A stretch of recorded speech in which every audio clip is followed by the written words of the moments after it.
Hi guys, and welcome to my Simply Creative Designs.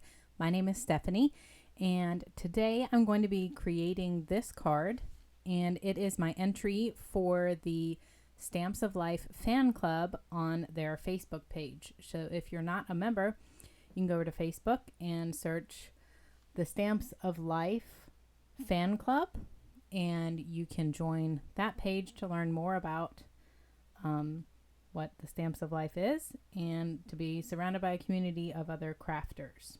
I know they'd love to have you. So this is my entry. Every month they have a layout contest, and you create a card, enter it in the contest, one winner is chosen, and then you get to choose the new layout for the next month. So I'm going to show you how I made this design that I'm entering. So what will you need to be able to create this? First thing you're going to need is the Sandcastle to stamp and die set. That is the July 2021 stamp and die set from the Stamps of Life. So it looks like this. And these are the dies, and the You Are Amazing die came for free if you're a member of the Die Hard Club with the Stamps of Life. Every month for the next 6 months until December, you're going to get 2 free dies.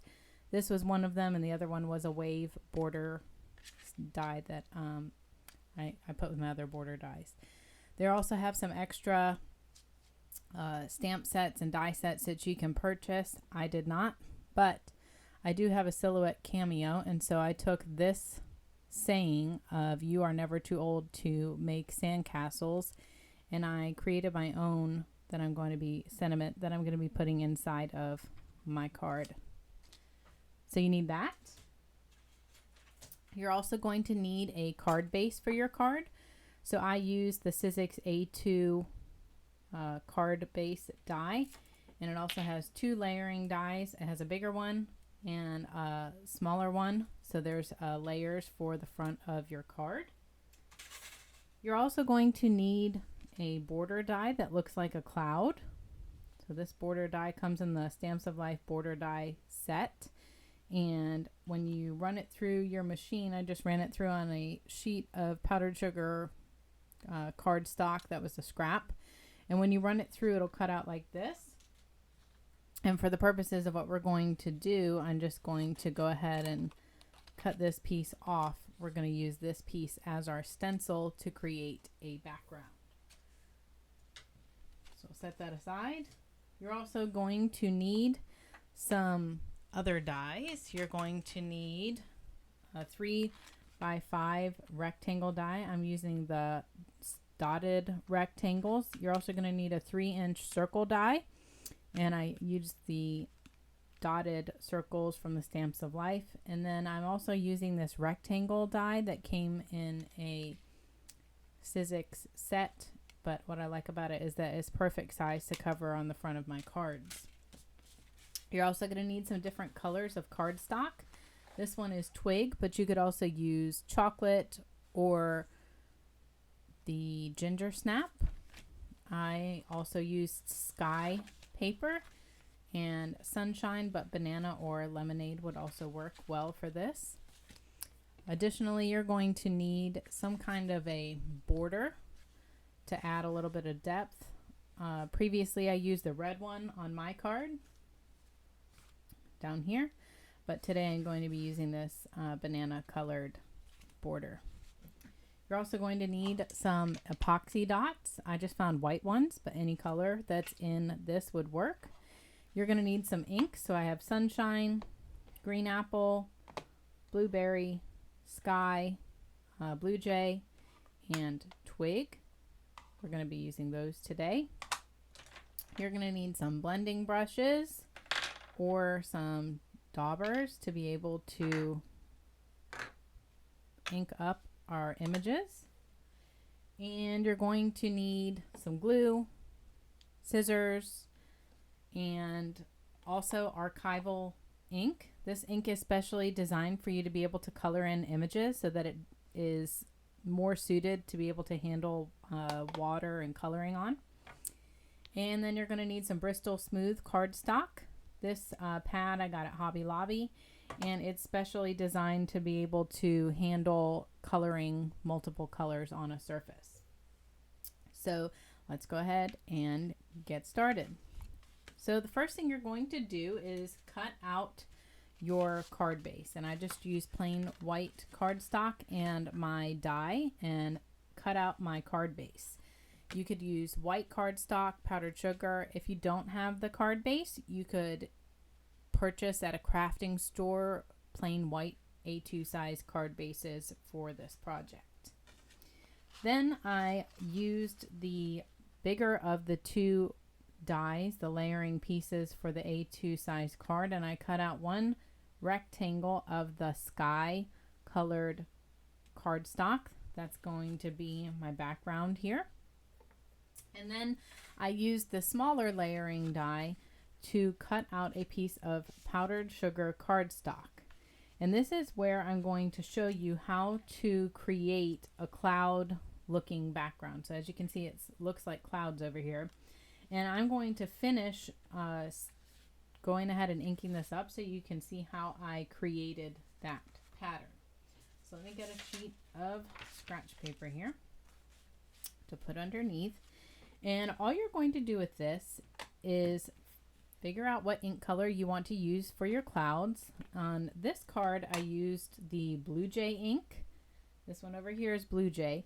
But for this one, I decided to try a different color. And so I'm going to be using the Sky Stamps of Life ink for this.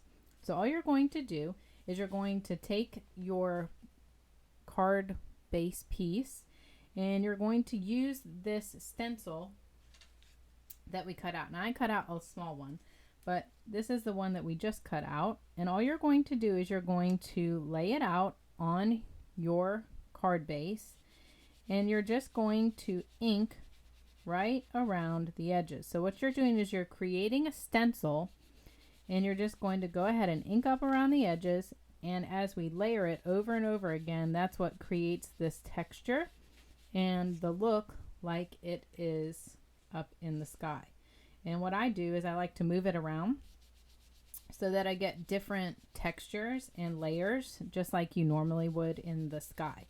So all you do is you just ink up your blending brush and then you run around the edges, and I do this from top to bottom on my paper so that it creates a nice layered cloud look. And then I kind of went back afterward and I blended a little bit, and I might just add a few more pieces down here at the bottom just to give it that full effect. I think we're really up in the clouds. I love the texture that this adds to my cards, and I created my own background. So when you're all done, it'll look like that. So we have our cloud background now, and we're going to go ahead and adhere that to our sky cardstock. So all we're doing is creating our layers for our card. So we're going to go ahead and glue that down using our art glitter glue. This glue I found really works the best to hold down all of my projects without any of them lifting and coming apart. And once you adhere it down, it is stuck down. So make sure that you put it where you want for it to land. So there is my base pieces, my blue piece and my layering cloud piece. And now we are going to take that rectangle piece that I cut out of twig paper, and that'll be the next thing that we glue down. We're just kind of creating some layers here on the paper. So I like the twig color, but I want to give it a little bit of extra dimension. So I'm going to take my twig colored ink and my blending brush, and I'm just going to go ahead and ink up the edges to give it a little bit of dimension on each side. And again, if you don't have twig, you could use any of the other brown colors. Ginger snap would work. Chocolate might be kind of dark, but I suppose you could use that if you wanted. You just kind of go around the edges, giving it a little bit of extra dimension.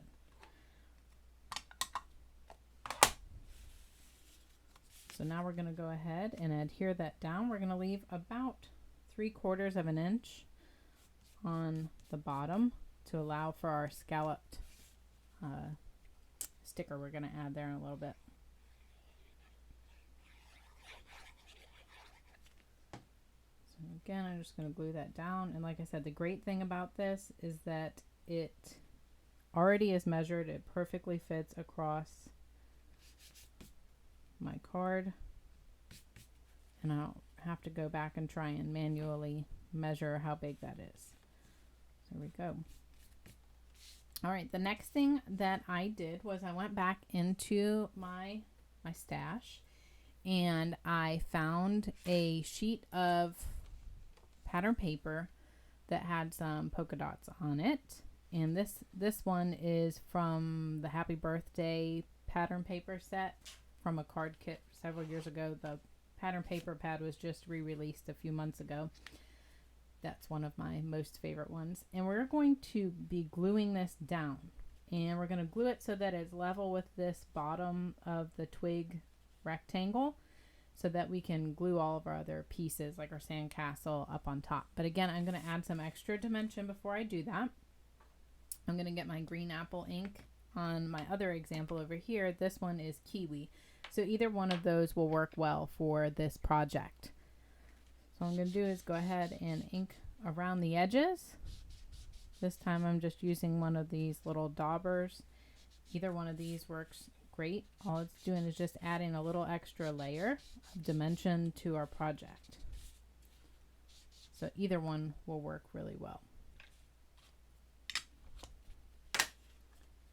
Now we're going to go ahead and adhere that down and continue layering our project. So if you're new to the Stamps of Life, Stephanie Bernard has been creating these for I think over 10 years now, and I've been a part of her club for 6 or 7 years, on and off over the years, and her stamp and die sets are just the best in my opinion. She does a really great job with all those. All right, so now we glue that down, and next thing we're going to do to create our background is we're going to add our sunshine colored circle. So again, I'm going to get my ink and I'm going to ink up around the edge. It almost makes it look like a sun, which is the best part about going to the beach, is seeing the beautiful sunsets.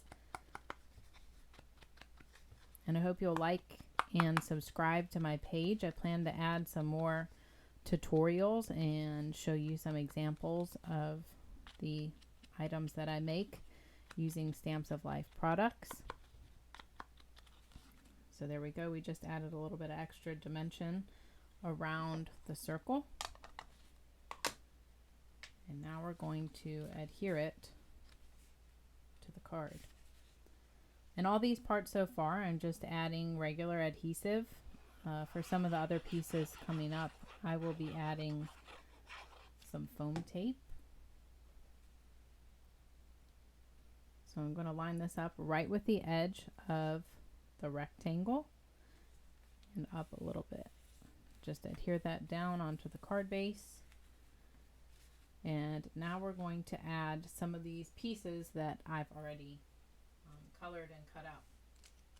So for this card, the theme is birthday, and this is what the layout is supposed to look like for the card. It's the layering pieces, this rectangle, the background rectangle, the 3-inch circle, and then it's supposed to have the scalloped edge. Now, I just found these stickers and thought these would be perfect for this card, but you could always add just a border die that you might have to the end of your card to be a part of this contest too. I just like these little scalloped edge stickers. I think they came from a birthday card kit, maybe with the new color poppy that was released a few months ago. So I'm just adhering that down and cutting off the extra. I'm going to save that. I might be able to use that on another smaller project later. So far I have the green apple, the twig, and sunshine color. And so what I did when I went to go color up all my little buckets is I colored them using some of the other colors that I'm going to use in my project. For my other example over here, I used like a strawberry color, and I colored in the shovel that color. I may use that. I may just choose to use 3 buckets. I haven't exactly decided yet. But the next part is involving coloring in all the pieces. So what I did was I took my stamp set and I used my archival ink because I'm going to be coloring these in, and I used my Misty and I stamped out the images. I stamped out a sandcastle, several pails, and a bunch of shovels. And I do not have any of the fancy Spectrum Noir markers or Copic markers, but what I do have a ton of is Sharpie markers. So Sharpies actually work great to be able to color these in, and all this is just simply colored in using several different shades of brown for my sandcastle. So I'm going to show you how you can color in one of these images if you do not have fancy markers, but you have some Sharpies sitting around your house. So what I did was I took my Sharpie markers and I put them together in colored groups. So I have my greens or teals or turquoises. I have my pinks. I have all these different colors rubber banded together. And in order to be able to add the shadow, you're going to need 3 different colors or shades of the same color. So when I look here, I've got 3 different shades, might even be a 4th. And what I like to do, as you can see I did, is I like to find out which one is the darkest of the ones that I'm using. And I just put them sort of in order because I need to use them in the order of dark to light in order to create the shaded effect. So these are the 3 colors I'm going to use for my example. And what you're going to do with the bucket is you're going to trace the outer edge with your darker color. It's going to kind of create your base color, your shadow. And then we're going to go back with some of the lighter colors, and we're going to be using those to add some dimension and shading to our bucket.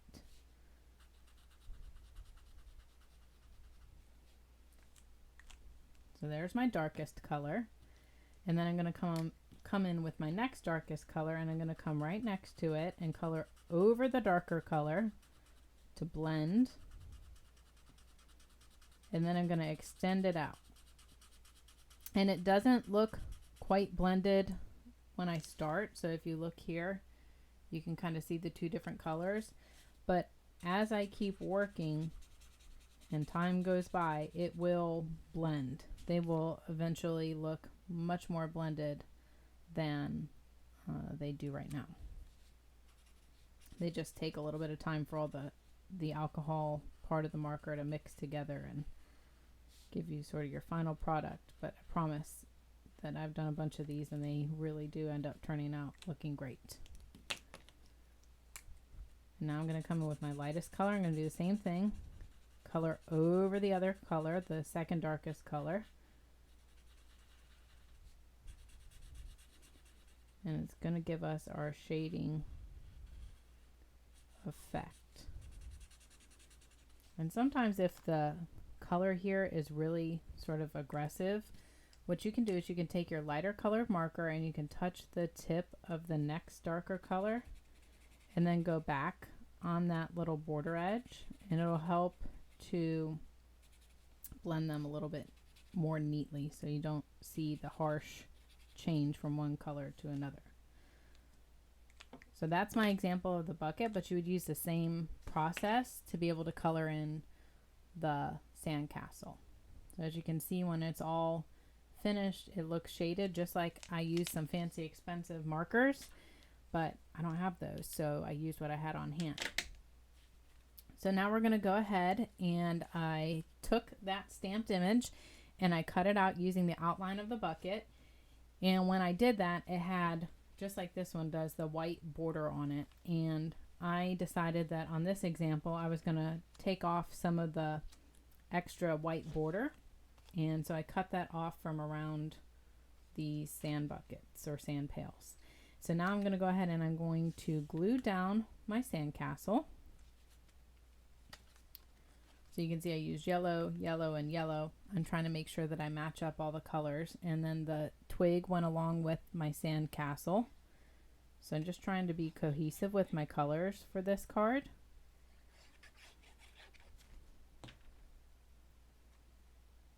Glue that down, and I had a little icky here, but we're going to cover that up in just a second. So I'm going to put it at a little bit of an angle. And if you get a glue yucky there like I just did, the glue will dry clear, so you won't see that. But up here where I stamped, we're going to fix that mistake in just a second. Now I'm going to go back and add my buckets. And this is where I'm going to add some foam tape so that it's level with this sticker that we put down. It'll help it to adhere better. This is just scraps of foam tape from other projects that I've worked on. And the great thing about the foam tape from the Stamps of Life is that it is double-sided. So when you are using it on your projects, you take off one side and then you can quickly just stick it right on your project. I think this is going to look really cute. I love the sandcastle. One of our favorite family vacations has always been going to the beach, and when my son was younger, he just loved building sandcastles in the sand. So this sort of reminded me of this. And the reason why I chose these colors for my birthday card is I think it'd be perfect for a kid, for an adult, for a guy, for a girl, for anybody. This one's kind of like a universal birthday card color scheme. So I got all my buckets down. And usually the rule of thumb is to try and use odd numbers of different items that you're adding to your card. So I used 3 here. So usually the recommendation is like 3, 5, 7. I just felt like 3 was a good number for this card. And here I just used 2 buckets and a shovel, but that still was 3 items. And now I'm going to go ahead, and the other piece that I'm using is a little flag for my happy birthday. And this flag came from the Planner to Stamp and Die set that's available for the Stamps of Life. And I'm going to put it right here on this card to cover up the yucky that I made when I got ink all over my hands. So we're going to take and add glue and adhere it and cover up the mess that I made. And nobody will ever know. There's my happy birthday. So it's a little bit different, but it's very similar to my other example that I made for the contest layout. So now we're going to go ahead and add a few epoxy dots. I like these white ones for just a little extra pop of color on my card. And again, I'm just going to use 3.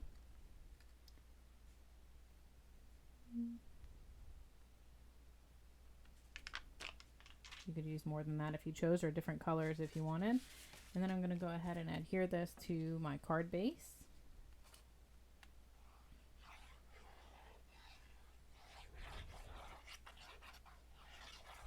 And we're almost done.